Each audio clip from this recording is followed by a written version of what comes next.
আমাদের যিনি বাংলাদেশের একমাত্র নোবেল বিজয়ী আমাদের প্রফেসর ইউনূস স্যার, ডক্টর ইউনূসকে নিয়ে কিছু কথা না বললেই নয়। ডক্টর মোহাম্মদ ইউনূস এইবারও উনি ষড়যন্ত্র করে আবারও উনি প্রধানমন্ত্রী হইতে চান।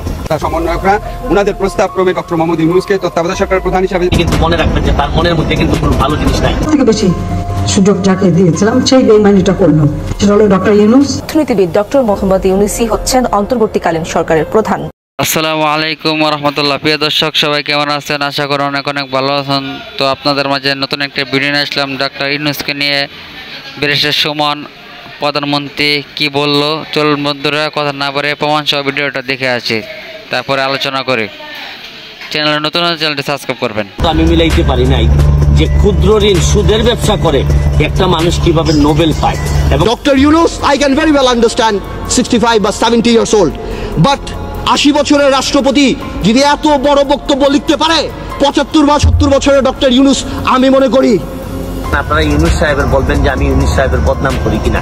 এই ইউনূস সাহেব নোবেল পাওয়ার পরেই উনি এই দুই নেতা আওয়ামী লীগ বিএনপিকে বিদায় করে দিয়ে উনি গত টার্মে আপনারা জানেন উনি প্রধানমন্ত্রী হইতে চাইছিলেন। এইবারও উনি ষড়যন্ত্র করে আবারও উনি প্রধানমন্ত্রী হইতে চান।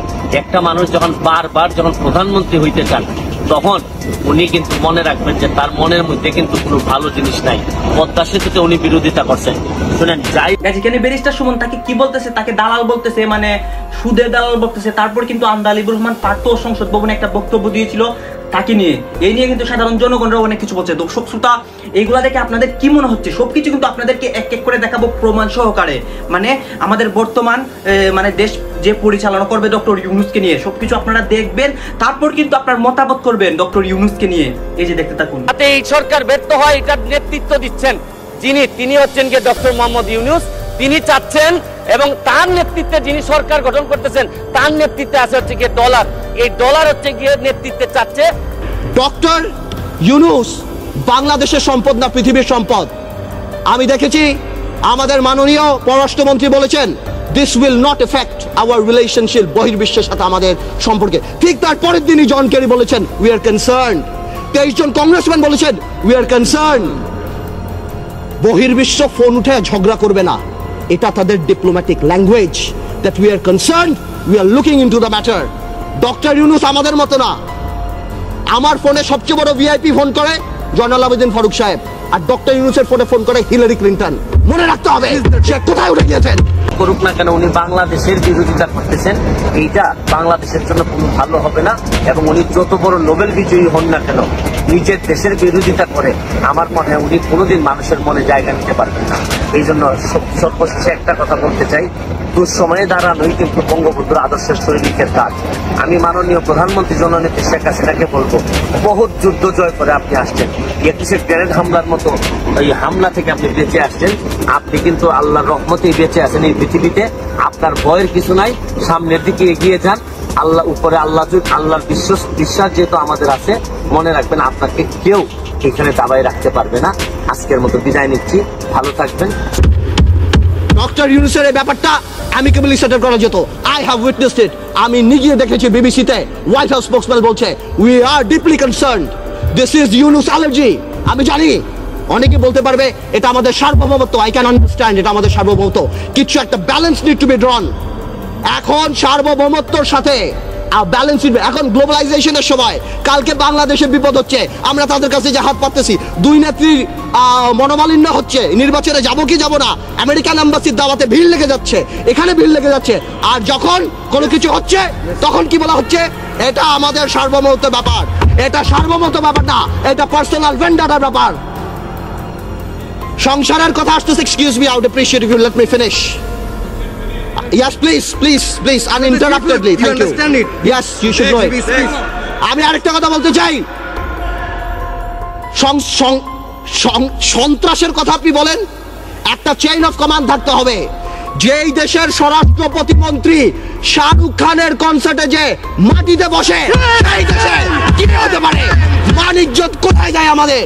A Mantri is not a person. যে ক্রাইসিস মোমেন্ট আসলেই, জাতির জীবনে যখন ক্রাইসিস মোমেন্ট আসে তখনই কিন্তু সুবিধাবাদী মানুষের জন্ম হয়। আমি আপনাদেরকে একটা কথা বলতে চাই, ডক্টর মোহাম্মদ ইউনূস যখন প্রথমে নোবেল পান, প্রথমে আমরা সবাই কিন্তু আনন্দিত হয়েছি, কিন্তু একটা কারণ এখন পর্যন্ত আমি মিলাইতে পারি নাই, যে ক্ষুদ্র ঋণ সুদের ব্যবসা করে একটা মানুষ কিভাবে নোবেল পায়। এবং আপনি আরেকটা জিনিস বাংলাদেশের বিবেচনায় আপনাদেরকে বলতে চাই, ক্ষুদ্র ঋণের ব্যবসা করে ব্যবসাতে ঋণ নিয়ে কেউ বৃহৎ হয়েছে আমার জানা নাই, অথচ ডক্টর মোহাম্মদ ইউনূসের মতো লোকরা ক্ষুদ্র ঋণের ব্যবসা করে এত বড় হয়ে গেছেন যে হিলারি ক্লিন্টনের মতো লোকের নির্বাচনী প্রচারণায় তারা টাকা পর্যন্ত তারা ব্যয় করতেছেন বাংলাদেশে থেকে। বাংলাদেশের মানুষের টাকা উনি হিলারি ক্লিন্টনের এই নির্বাচনী প্রচারণায় দিচ্ছেন। শুনেন, আমি একটা জিনিস আপনাদেরকে বলি, এই দুঃসময়ে এখন যে সময়টা ক্রাইসিস মোমেন্ট, এই সময়ে আওয়ামী লীগের মধ্যে আমি আওয়ামী লীগের যারা আছেন সবাইকে দাবি করব, যে যার খুলস থেকে বেরোয় আসে, প্রতিবাদ করার সময় আছে, আমাদের যা যা আছে তার বিভিন্ন সময় আমরা বলবো, আমাদের দুর্নীতির বিরুদ্ধে যুদ্ধ চলতে থাকবে। কিন্তু এখন মনে রাখবেন যে জননেত্রী শেখ হাসিনা, আমি বারবার বলছি যে উনি যদি না থাকেন তাহলে আমাদের মতো মানুষের প্রতিবাদ করার সাহসও থাকবে না, কারণ উনি বঙ্গবন্ধু কন্যা বলেই আজকে আমাদের এরকম প্রতিবাদ করার সাহস আমরা পাচ্ছি। শুনেন, দেশের মধ্যে দুই দলের মধ্যে বিভক্তি থাকতে পারে, মানে অভ্যুত্থানের নেতা পাই নাই, রাষ্ট্র গঠনের নেতা আমরা পেয়ে গেছি ওদের মধ্যে। আমরা একটা এক্সট্রাঅর্ডিনারি সিচুয়েশনে এই সরকার গঠন করতে যাচ্ছি। এক্সট্রাঅর্ডিনারি সিচুয়েশনে সরকার গঠনের ক্ষেত্রে বিভিন্নভাবে এটাকে বৈধতা দেওয়ার সাংবিধানিক রীতি আছে, নিয়ম আছে, সেটা ফলো করা হবে। সরকারের মেয়াদ এখনই ঠিক করা হয়নি, ওইটা আমাদের এই ছাত্র জনতা, আমাদের যারা সমন্বয়করা, ওনাদের প্রস্তাব ক্রমে ডক্টর মোহাম্মদ ইউনূসকে তত্ত্বাবধায়ক সরকারের প্রধান হিসাবে আমাদের রাষ্ট্রপতিও সম্মতি জানিয়েছেন। অন্তর্বর্তীকালীন সরকার হিসেবে উনি আসার পর এই ব্যাপারে একটা ঘোষণা আসবে। আমি আপনাদেরকে অনেক কথা বলি অনেক ব্যাপারে, আজকে আমি শুধু দুইটা কথা বলার জন্য আসছি। একটা হচ্ছে আমি আমাদের ছাত্র যারা সমন্বয়ক আছে, নাহিদ, আসিফ, তারপরে আপনার হাসনাত, সারজিৎ, বাকের, আজকে ওদের সহ অন্যরা মানে মূলত আলোচনা করেছে চারজন। তো ওদের যে আলোচনার স্কিল দেখেছি, ওদের যে আলোচনার আউটকাম দেখেছি। দর্শক শ্রোতা, আপনারা তো দেখলেন যে ব্যারিস্টার সুমন কিন্তু অনেক কথা বলতেছে তার গ্রামীণ ব্যাংক এবং তার অনেক বিষয় নিয়ে। এরপরে কিন্তু আন্দালিবুর রহমান পার্থও কিন্তু সংসদ ভবন নিয়ে তাকে নিয়ে আগেও অনেক মানে আলোচনা করতো, মানে সে ভালো কাজ করে ডক্টর ইউনূস, আন্দালিবুর রহমান পার্থ এটা বলতো, আর এখানে ব্যারিস্টার সুমন কিন্তু উল্টা বলতেছে। দর্শক শ্রোতা এবং সাধারণ জনগণরা এবং সাধারণ শিক্ষার্থীরা যারা বর্তমান আন্দোলনের সমন্বয়করা আছে, তারা কিন্তু বর্তমানে একমত হয়েছে ডক্টর ইউনূসকে প্রধানমন্ত্রী। প্রিয় দর্শক, আশা করি পুরো ভিডিওটা দেখছেন। তো আপনাদের মাঝে ভিডিওটা কেমন লাগলো অবশ্যই জানাবেন, আর চ্যানেল নতুন হলে চ্যানেলটি সাবস্ক্রাইব করে পাশে থাকবেন। তো আজকের জন্য এতটুকুই। আসসালামু আলাইকুম, দেখা হবে পরে কোনো ভিডিওতে।